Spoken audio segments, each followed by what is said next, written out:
Jésus. On se tient debout, on acclame le Seigneur très fort. Il est le roi, le Tout-Puissant, le rocher, le Dieu juste, le Dieu merveilleux, le Dieu Tout-Puissant, le Dieu plein, le Dieu glorieux, le Dieu qui ne fuit jamais le combat de nos vies. Alléluia.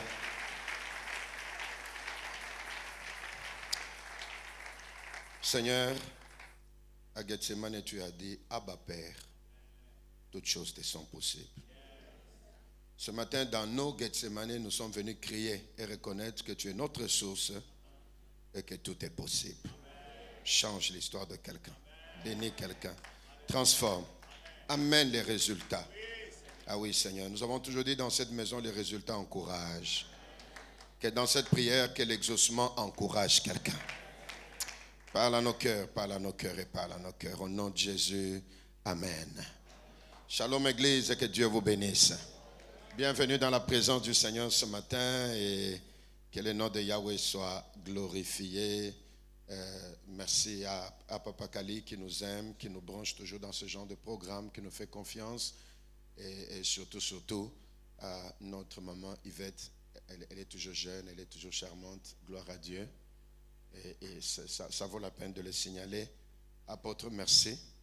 Et mon homonyme Bernard, comme moi, a pris déjà le texte. Genèse 30, verset 1er, et puis verset 22, il a déjà lu.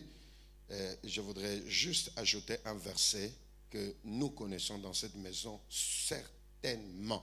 Genèse chapitre 28, et puis je prends le 10e verset. Et je m'arrêterai au 14e verset. Genèse chapitre 28. Vous le connaissez, surtout ici, vous le connaissez. Le papa de la maison lui-même est un excellent prédicateur. Ici, vous entendez des prédications et vous avez déjà entendu ça. Genèse 28, verset 10, on dit, Genèse 28, verset 10, en fait, il fouille. Dans sa fuite, Jacob partit de Beersheba et s'en alla à Charan. Verset 11. Il arriva dans un lieu où passa la nuit, car le soleil était couché. Dis avec moi, car le soleil était couché. Il prit une pierre dont il fit son chevet. Il se coucha dans ce lieu-là. Il eut un songe. Voici, une échelle était appuyée sur la terre et son sommet touchait au ciel. Et voici, les anges de Dieu montaient et descendaient sur cette échelle. C'est ça qui m'intéresse le plus. Je recommence encore. Il eut un songe. Et voici, il y avait quoi? Une échelle qui était appuyée sur la terre. Et puis le sommet touchait au ciel. Et voici, les anges faisaient quoi? Monter par cette échelle. Non, la logique aurait été qu'on dise plutôt que les anges descendaient et montaient. Vous êtes d'accord avec moi? Mais une logique est inversée et en quelques minutes, je voudrais que ça t'aide. Une logique est inversée, on dit plutôt que les anges montaient et descendaient. Alors, avant qu'ils ne montent, il faut qu'ils soient descendus. Ils sont descendus quand? C'est ça que j'aime dans la beauté de la Bible. Chaque fois que je lis la Bible, je me pose ça comme question. Donc, la première action, ce n'est pas d'abord qu'on nous montre les anges. La première action, c'est que quelqu'un a descendu l'échelle. Ah mon Dieu, ah mon Dieu, ah mon Dieu. Je recommence. Il y a des moments où les humains ont cherché eux-mêmes en faisant une tour de Babel pour faire l'échelle qui va des bas vers le haut. Ils n'ont pas réussi. Mais quand je lis Genèse 28, je suis encouragé. On dit qu'il y avait d'abord l'échelle qui était descendue. Et dans ma méditation, j'ai compris que cette fois-ci, cette échelle-là, ce n'est pas la tour de Babel. Ce n'est pas la confusion. Et tu ne peux pas venir ici pour que tu sois confondu. Non. N'a-t-il pas dit mon serviteur montera? Il s'élèvera plus haut. C'est-à-dire quoi? Ça ne veut pas simplement dire que j'ai mis à disposition de mon serviteur l'échelle qui le fait monter. Alors il a dit quoi? Si mon serviteur doit monter, alors mon serviteur ne sera jamais dans la confusion. La tour de Babel est une confusion, mais l'échelle de Dieu n'est pas une confusion. Donc, l'explication simple, c'est quoi? Dieu dispose en ta faveur l'échelle pour que tu montes. Alors, puisque l'échelle est déjà là, les anges peuvent monter et descendre. Là, maintenant, on peut comprendre l'explication. Suis-moi attentivement et ça va t'aider à prier. J'ai aimé le texte. Et le texte, il est simple. Il commence d'abord par une réalité. On commence par Dieu et on termine par Rachel et puis exaucement. Donc le verset de ce thème commence par Dieu et là où on a mis le point, on a mis exaucement. Dis avec moi, Dieu et puis exaucement. Donc ce texte-là, il est très beau. J'aime l'inspiration de Papa Gali. Comment il trouve ce thème, je ne sais pas. Donc c'est comme si l'échelle est déjà là. Dieu et puis exaucement. Je recommence. Ça commence par Dieu. Et puis ça se termine. Là où on a mis le point, on a parlé d'exaucement. Donc ça commence par Dieu. Ça finit par un résultat. Donc c'est comme si chaque fois que cette trajectoire est établie ou cette échelle est établie entre Dieu et toi, ça finit toujours par un résultat. Si tu dis amen, que ça finisse dans ta vie par un résultat. Donc tout commence par Dieu. Toute histoire commence par Dieu et se termine par l'exaucement. Et ce matin, nous ne sommes pas venus inverser. Nous commençons par Dieu et nous finissons dans notre vie par l'exaucement. J'aimais ça. Mon homonyme m'a dit tout à l'heure. Dieu, c'est la source, certes. Mais voici ce qui me réjouit dans cette histoire. Le premier verset, c'est « Elle va vers Jacob. Donne-moi un enfant ou bien je meurs. Donne-moi un enfant ou bien je meurs. » Mais pourtant, celui auprès de qui elle va, celui-là, lui, pour que sa vie change et pour qu'il y ait l'impact, il a fallu Dieu. C'est ce qui m'étonne. Au lieu d'aller tendre la main pour que quelqu'un te donne, cherche sa source.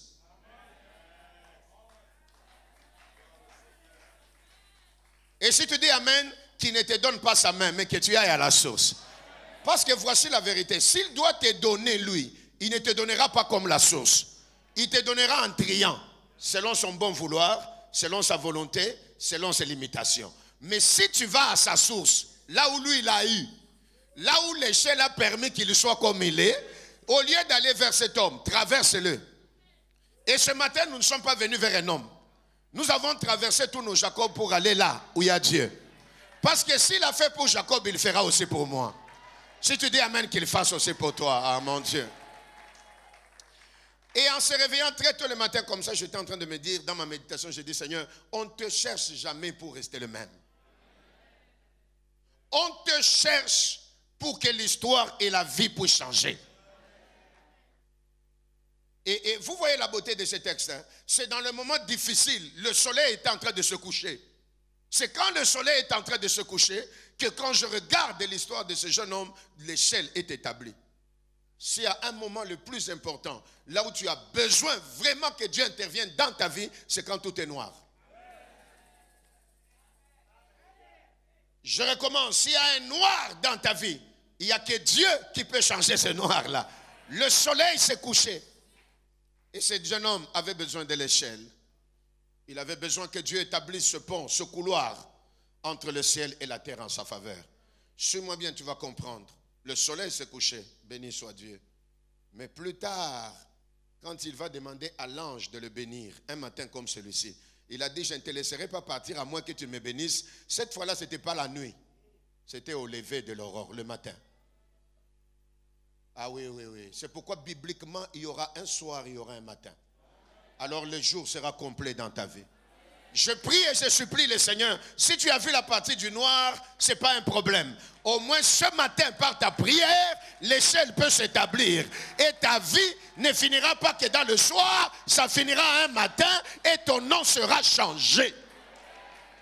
Non, on ne cherche pas Dieu pour rester le même. Il a lutté avec l'ange, on a changé son nom. Toi aussi, tu es venu lutter devant Dieu, on changera ton histoire. Donne-moi un amen glorieux qu'on change ton histoire. Ah, c'est cela, c'est cela. Pourquoi faut-il aller vers Dieu? C'est parce qu'il n'y a que lui qui veut ton bonheur. Mes amis, je me suis rendu compte que les humains, un humain qui souffre, c'est-à-dire quand vous êtes dans un groupe de gens qui échouent, ils ne voudront jamais que toi tu réussisses. Ils se battront. Moi, ce qui m'a étonné, c'est de voir un groupe de gens, ils ont fini, universitaires, ils marchent ensemble, ils sont 4-5, et puis l'un va, il n'est pas ingénieur, lui il est médecin je crois ou quoi, ou homme de droit, je ne sais pas, Mais là où il est allé, il a eu une information qu'on cherche un ingénieur.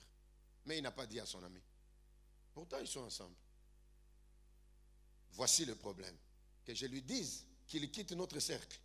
Non, dans cette affaire, s'il faut qu'on échoue tous. Mais il y a un Dieu qui, lui, quand il vient dans ses cercles, il envoie l'échelle. Il lui dit, monte vers moi. Donne-moi un amen et qu'il envoie l'échelle. Et j'ai toujours défini cette échelle chez nous à l'église comme étant la miséricorde de Dieu qui t'étend la main pour te dire monte ici. Et elle change beaucoup de choses. Et ma définition simple de la miséricorde, c'est que Dieu t'envoie une corde comme l'échelle pour que tu sortes de la misère. C'est simple, non? Miséricorde, coupe seulement. Une corde que Dieu te lance pour que tu sortes de la misère. Je recommence encore. Une corde, miséricorde. Simple, non? Corde que Dieu t'envoie dans quoi? Dans ta misère. C'est pourquoi on dit que Dieu t'exauce dans ta misère. C'est-à-dire qu'il t'envoie l'échelle, qu'il t'envoie une corde. Et s'il te donne la corde là, tu fais quoi? Tu montes, non? Si tu dis amen, monte avec moi, non? Ne l'oublie pas, c'est simple, ne cherche pas à aller théologiquement compliqué. Miséricorde, moi j'ai dit corde que Dieu m'envoie dans ma misère pour dire monte ici. Et la beauté de cette corde et de cette échelle de Dieu, ça ne peut pas se rompre. J'ai vu dans cet univers des humains qui ont lancé des cordes et la corde s'est coupée. La corde de Dieu ne se coupe jamais. Donne-moi un amen et ça ne se coupera jamais. Oui, j'ai lu l'histoire de ces gens-là qui étaient en train de monter sur le pic Everest. C'est-à-dire ce sont des gens qui font toujours des montées dans des montagnes. Ils avaient des cordes. Mais l'histoire dit avant de faire la découverte, la corde s'était coupée. Ils avaient perdu beaucoup de gens. Et il y avait beaucoup de morts. Il y avait des deuils parce que la corde s'est coupée. Ils ont pleuré leur mort, mais ils pleuraient en disant nous franchirons cette montagne un jour. Alors ils ont remis notre corde. Et un jour, l'histoire a monté qu'en montant, ils sont arrivés au sommet. Mais la corde avait lâché. Tu appartiens à un Dieu dont la corde ne lâche jamais. Jamais. Si tu dis amen, la corde ne lâchera jamais. Et cette femme-là, Rahab, est entrée dans la lignée de l'histoire de Jésus parce que on dit dans la Bible qu'il y avait une corde à sa fenêtre. Mais pourtant, quand vous lisez bien la Bible, les jours où elle faisait descendre les espions, elle a offert une corde. Mais pour qu'elle entre dans la lignée de Jésus, le ciel lui a offert aussi une corde. Mais la différence, c'est que le ciel lui donne une corde qui la sort de la prostitution pour l'amener à entrer dans la lignée de Jésus. J'ai une bonne nouvelle à te donner. Si l'échelle ou la corde de Dieu tombe dans ta vie, quel que soit ton problème, tu es déjà candidat à la montée. Quelqu'un dit avec moi, je monte. On ne cherche pas Dieu pour rester les mêmes. Si tu es dans un cercle où les gens te veulent toujours malheureux, il y a un Dieu qui te veut heureux. C'est authentique. Je suis en train de résumer, mais c'est authentique. Dans un quartier reculé chez nous, à Lubumbashi, ce quartier-là, on l'appelle Bongonga. Donc, ceux qui ont vécu à Lubumbashi connaissent Bongonga. C'est des coins bizarres. Je ne sais pas à quoi je peux comparer Bongonga ici. Authentique. 4 voleurs. 3 expérimentés et un petit, un jeune. Ils sont en train de le former dans le vol. Authentique. Ils vont dans une maison et puis ils ont forcé à côté de la porte. Il y avait ce qu'on appelle calé ou verrou. Et ils étaient en train de forcer pour ouvrir. Le premier a fait entrer la main. Authentique. L'homme de la maison était réveillé avec une machette. Frappé sur la première main. Mais vous voyez comment les gens sont sur la terre. Semble-t-il, selon l'histoire, le premier voleur se concentre, il retire la main. Parce que s'il dit qu'il y a quelque chose, les autres iront avec des mains intactes. C'est comme ça dans le monde des méchants. Il se concentre avec toute son énergie, il retire la main. Il dit à l'autre, je n'arrive pas, essaye aussi. En fait, la vérité, c'est quoi? Il sait ce qui se passe là-dedans. Il dit que je ne peux pas mourir seul. C'est ça la méchanceté des humains. Je ne peux pas mourir seul. Nous tous, on doit bloquer. Non, toi, tu n'es pas tout le monde. Le deuxième fait passer la main. Rendez-vous de la machette. Il tire. Il dit au troisième, non, moi je n'arrive pas, force un péché. Frappe sur le troisième. Mais comme les gens sont mauvais, méchants, ils demandent au petit, il dit, toi tu as une petite main, essaye un peu. Mais le petit voleur lui dit, vous êtes expérimenté, vous avez échoué. Comment moi je peux? Il a refusé. Parce que parfois dans la vie, il faut avoir l'intelligence. Il a refusé. Et l'histoire de Bongong a dit que ce n'est pas le nom de quelqu'un, c'est le nom d'un coin. Que quand ces vieux sont partis, vous voyez, quand vous avez concentré la douleur, à un moment donné, vous vous lâchez. J'ai la joie de dire à quelqu'un, ça c'est dans le monde des méchants. Mais dans le monde de Dieu, il te veut, même si tu es au milieu des 10 000 qui échouent, il te veut toi faisant la différence. Dieu, et puis, enfin, exaucement. Rachel a été exaucée par Dieu. Mes amis, tout exaucement de Dieu te distingue des autres. Ah oui, ah oui, ah oui. Tout exaucement de Dieu fait que tu sortes du lot de tout le monde. Ézéchiel était parmi les captifs, n'est-ce pas? Et au milieu des captifs, quand le ciel s'ouvre sur lui, il ne se comporte plus comme un captif, mais il se comporte plutôt comme un libérateur des captifs. Laisse-moi te dire encore deux choses et tu vas prier sérieusement ce matin. Tu ne viens pas chercher Dieu pour rester le même. Quelque chose doit changer. Maintenant, suis-moi. N'est-ce pas, il y a un mouvement des anges qui montent et qui descendent, mais avant que les anges ne montent et descendent, Dieu a fait descendre d'abord l'échelle. Donc c'est la première de toutes les choses. Je me suis rendu compte que la force de chacun dépend de notre capacité à faire monter des choses et en faire descendre d'autres. Même si tu ne comprends pas, je vais t'expliquer rapidement et tu vas prier. Toute notre influence, toute notre capacité, toute notre force, tout ce que nous avons qui impacte et qui fait la différence, c'est notre capacité à faire monter des choses et à en faire descendre. Oui, vous verrez les anges monter et descendre. Donc, tout celui-là qui peut faire monter et faire descendre, que vous le vouliez ou pas, il a de l'influence, il a la grandeur. Je commence par Dieu et puis je viens par toi rapidement et nous prions. Si nous tous nous sommes assis ce matin-là et si l'univers entier adore Dieu, c'est parce que Dieu a fait ce que je suis en train de dire. Il a fait descendre Jésus et ensuite Jésus est remonté. Je recommence. Il a fait descendre Jésus et puis Jésus a fait quoi? Remonter. Donc, toute la grandeur et l'adoration que nous donnons à Dieu, c'est parce qu'il nous a donné Jésus qui est descendu, qui est mort. Si Jésus était mort et qu'il n'est jamais remonté ou qu'il n'est jamais ressuscité, notre foi est vaine. C'est-à-dire pour que ce soit complet et qu'on adore Dieu et que Dieu soit le grand Dieu, c'est que Jésus est descendu et puis Jésus est remonté. C'est pourquoi la montée de Jésus est différente de la montée d'Élie ou de Moïse. Il monte jusqu'à arriver dans des sommets là où personne n'est jamais monté. Il monte sans ascenseur. Il traverse les cieux. Suis-moi bien. Il franchit l'espace là où rien ne peut monter. On ne nous dit pas qu'il montait comme un esprit. Il montait comme un humain. Parce que les gens le regardaient pendant qu'il montait. Mais quand il arrive au trône et qu'il s'assoit au trône, ma Bible dit il a reçu automatiquement un nom élevé au-dessus de tous les noms, afin que tout genou fléchisse dans le ciel, sur la terre et sous la terre. Si tous les genoux doivent fléchir dans le ciel, sur la terre et sous la terre, ça signifie qu'il est monté, il est arrivé. Maintenant, je parle à quelqu'un.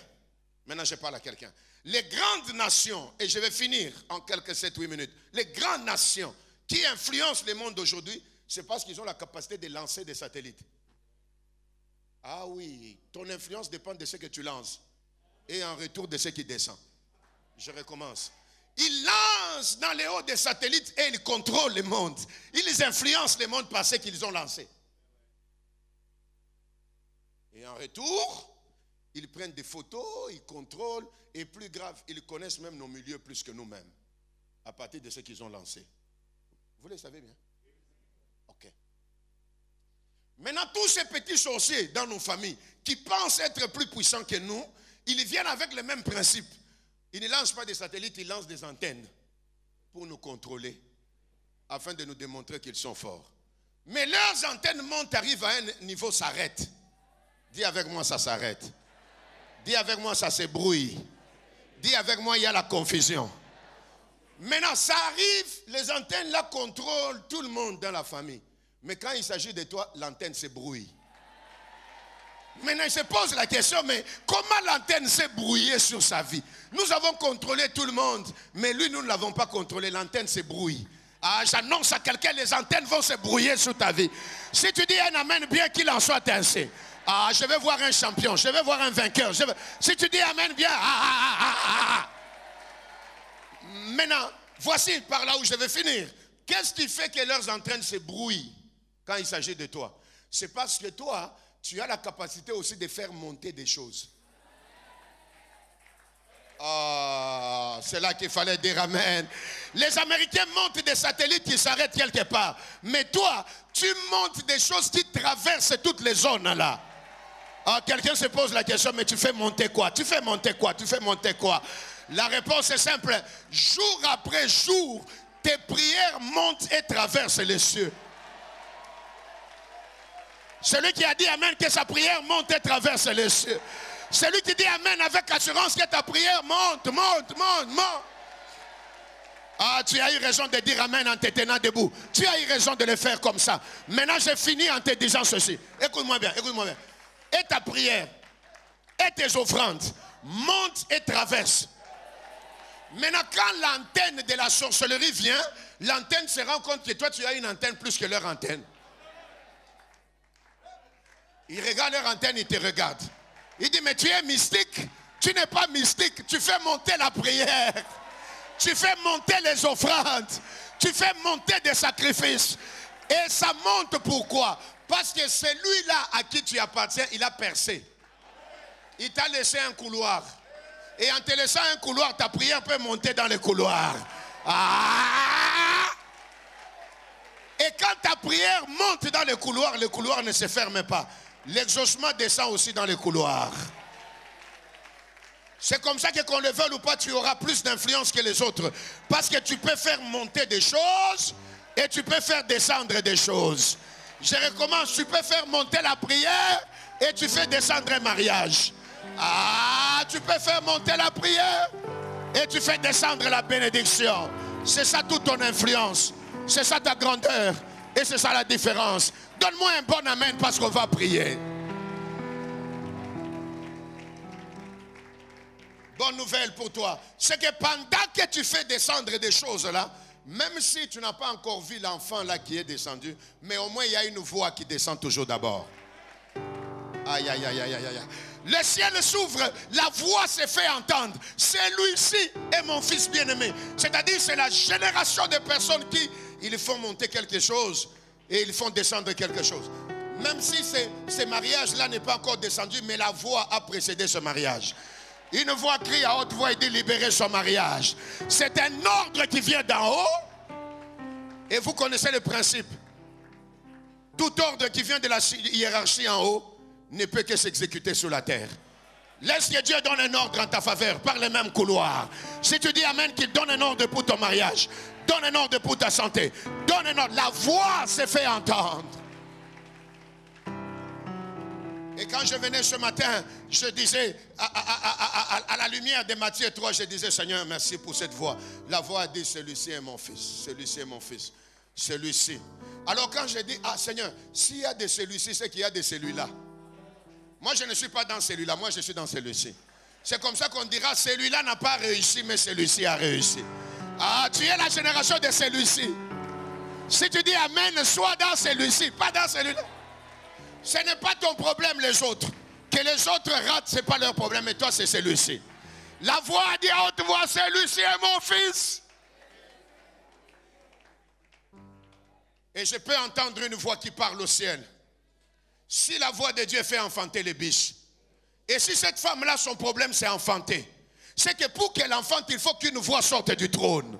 Mais si les biches, dans les conditions difficiles, enfantent par la voix de Dieu, toi qui es Rachel, tu enfanteras. Je lève la main, je dis, tu n'enfantes pas un, mais deux. Je lève la main, je dis, tu n'enfantes pas deux, mais tu enfantes trois. L'avantage que toi, tu as par rapport à Rachel, c'est que tu ne mourras pas en route. Tu ne mourras pas en enfantant. Mais tu enfanteras, tu jouiras de ce que tu as enfanté. Si tu me donnes encore amen, amen, jouis, jouis, jouis, jouis, jouis. Ah, prends la position qui te permet de prier. Nous allons prier. Nous allons prier et nous allons prier, nous allons prier. Tu veux taper les mains, tu tapes les mains. Tu veux, mais souviens-toi, il n'y a personne qui priera pour toi mieux que toi-même. Voici ma première prière. Écoute-moi bien. Voici ma première prière. Seigneur, fais entendre une voix. Parce qu'Apocalypse 4 a dit, du trône sortent des voix. Donc c'est que les voix ne sont pas encore finies. Fais entendre une voix pour mon travail. Fais entendre une voix dans les combats de ma vie. Souvenez-vous, écoute-moi bien parce que tu vas prier. Souvenez-vous que Laban poursuivait Jacob avec la décision de lui faire du mal. Mais la nuit, la voix lui fait entendre que attention, demain ne parle pas en mal contre celui-là. Parce qu'il n'est pas la génération de celui-là, mais de celui-ci. C'est mon fils. Pour ta protection, pour ta sécurité, pour l'ouverture, que Dieu fasse entendre une voix. Tape les mains, prie avec moi, déclare cela. Que la voix se fasse entendre. Alléluia. Oh, ton influence dépend des choses que tu veux faire monter, faire descendre. Oh, c'est ma prière devant le trône. C'est ma prière devant le trône. L'église est en train de parler au Seigneur. La voix est en train de se faire entendre.